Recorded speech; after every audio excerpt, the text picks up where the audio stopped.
Hey guys, Jill here from Ask a Vet Tech. Today we're going to talk about Lacey. Lacey is a German Shorthair Pointer and she's about 14 and a half years old.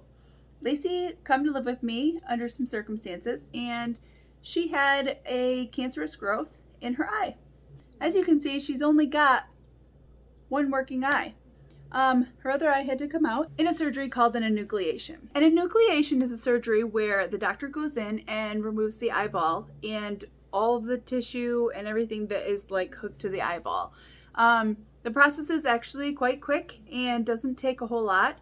The area then is, the eyelashes area is sewn together and it is sutured shut so that nothing can come out, and the pet is required to wear a cone for 14 days. The reason is so that they don't paw or dig at that eye. In Lacey's case, she was having a rough time with it and we had to give her some sedative to kind of keep her calm because she is a hunting dog and a high-strung dog at that. Doesn't matter that she's older.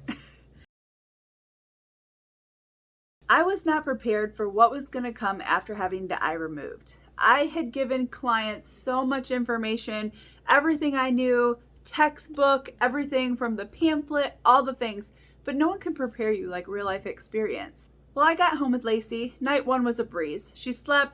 Everything was good, wore the cone, nobody bothered her. Day two was a different story. There was draining and weeping from the eye. It wasn't blood, it was what they call serous fluid. It is kind of clear fluid with a little bit of red tinge into it, so it almost looks like a light blood. That continued to drain from her eye for 7 days. It drained from either side of the eye, onto her poor little face and then into her cone because her cone was catching all of that. So it would be on her face and on her neck and in her cone. It was just really nasty and messy. I never realized how big a deal that was until I had my own dog go through the same process that I had coached many people, and they come back with their dog looking like really gross. And I was like, dude, what?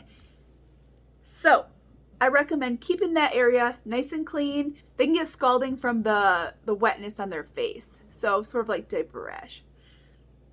After the 14 days, we took the sutures out. Everything was good. I was freaking out. Like, oh my goodness, is it going to come apart? It was completely healed. It looked wonderful. The only maintenance I have with her orbital area is that the whiskers that come out of right here on dogs needs to be trimmed on the side that she doesn't have an eye on, because as they sewed the lids together, it kind of brought the upper brow down a little bit, and that little feeler or whisker just needs to be trimmed back. So every 3 weeks I trim it. Whether she likes it or not, it gets trimmed because otherwise it pokes into the bottom portion and kind of makes a sore. So also, one last thing, eyeballs are an emergency. Something stuck in it. Eyeball bright red. Anything to do with an eye is an emergency. Please see your vet immediately. I just wanted to give you my take on it, and hopefully you never have to have your dog's eye taken out, but if you do, know that I've been through it and I'm here for you. If you have any questions, comments, tips, or you've been through it yourself, leave me a comment below. I'd love to hear from you. And just remember, I'm here for you. You're here for your pet. Have a great day.